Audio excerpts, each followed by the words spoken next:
আজকে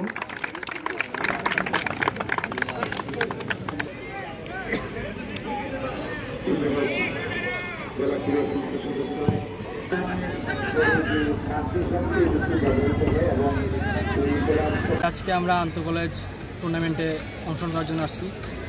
খুব ভালো লাগছে আমাদের।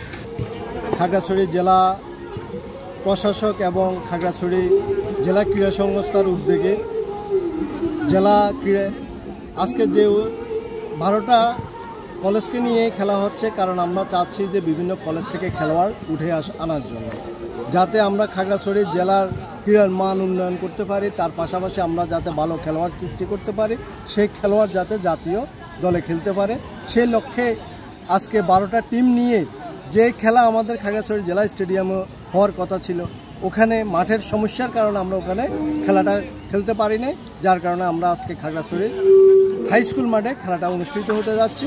আমরা সবাই সহযোগিতা চাচ্ছি। সবাই খেলাধুলা, বিশেষ করে এই বয়সের শিক্ষার্থীদের জন্য খেলাধুলা অত্যন্ত গুরুত্বপূর্ণ, কারণ বর্তমান যে সমাজ, সেই সমাজে যে বিভিন্ন ধরনের সামাজিক বিচ্যুতি ঘটে, বিশেষ করে বিভিন্ন ধরনের আসক্তি, সেই আসক্তি থেকে মুক্ত থাকার জন্য খেলাধুলার কোনো বিকল্প নেই।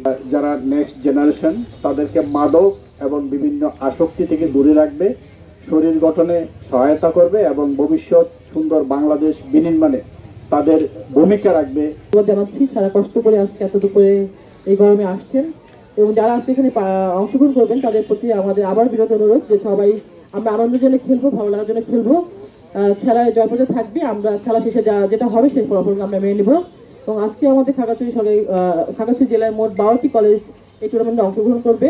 পর্যায়ক্রমে আমাদের 11টি খেলার মাধ্যমে আমাদের খেলা সমাপনী হবে। আমি প্রত্যেকটি বলবো যে আমরা যেন আমাদের যে আইন কানুনগুলো আছে সেগুলো মেনে চলি, এবং আমরা সবাই চাই যে দিন শেষে আমরা যেন সবাই ভালো থাকতে পারি এবং খাগড়াছড়ি সবাই যেন আমরা একটা সম্প্রীতির মধ্যে বসবাস করতে পারি। অনলাইনে জুয়া এগুলো থেকে মুক্ত রাখবে এবং সুন্দর স্বাভাবিক সুস্থ জীবন গড়তে সহায়তা করবে। আমরা সবাই অধীর আগ্রহে অপেক্ষা করছি, আমরা খেলা দেখতে চাই। পাশাপাশি অতিরিক্ত রোদের কারণে প্লেয়াররাও ক্লান্ত হয়ে যাচ্ছে। আমি এখানে বক্তব্য শেষ করছি এবং সবার প্রতি শুভকামনা রইল। আমরা ক্রীড়া নৈপুণ্য উপভোগ করতে চাই। এই প্রচণ্ড রোদের মধ্যে আমাদের খেলোয়াড়দের ইতিমধ্যে বেশ কিছু সময় অতিবাহিত হয়েছে, কষ্ট হয়েছে। তো আমি আপনাদের প্রতি কৃতজ্ঞতা জানাই এবং ধন্যবাদ জানাই। আমি আশা করছি যে আমাদের সকালে আমাদের একটি বিতর্ক প্রতিযোগিতা, এটি চলছে 2 দিন ব্যাপী হবে, আন্তঃ স্কুল বিতর্ক প্রতিযোগিতা, এবং বিকেলবেলা আন্তঃ কলেজ ফুটবল টুর্নামেন্ট। এসব কিছুই আপনারা বুঝছেন যে এটি আসলে অত্যন্ত তাৎপর্য বহন করে। আমাদের তরুণ সমাজ, আমাদের তারুণ্যের উৎসব উপলক্ষে আমাদের এই কার্যক্রম। আমরা যে নতুন বাংলাদেশ পেয়েছি, সেখানে যাতে আমাদের তরুণরা, আমাদের একটি নতুন প্রজন্ম যারা রয়েছে, তারা যাতে একটি সুস্থ বিনোদনের মাধ্যমে, সুস্থ বুদ্ধিভিত্তিক চর্চা এবং শারীরিক চর্চার মাধ্যমে তারা নিজেদেরকে আগামীর সুন্দর বাংলাদেশ গঠনে, বৈষম্যহীন বাংলাদেশ গঠনে যাতে তারা নিজেদেরকে আত্মনিয়োগ করতে পারে, সেই লক্ষ্যে আমাদের এই আয়োজনগুলো। তো আমি ধন্যবাদ জানাই যেসব কলেজ এখানে অংশগ্রহণ করবে। এখানে আমাদের অতিরিক্ত জেলা প্রশাসক শিক্ষা ও আইসিটি অত্যন্ত পরিশ্রম করেছে তার টিম নিয়ে।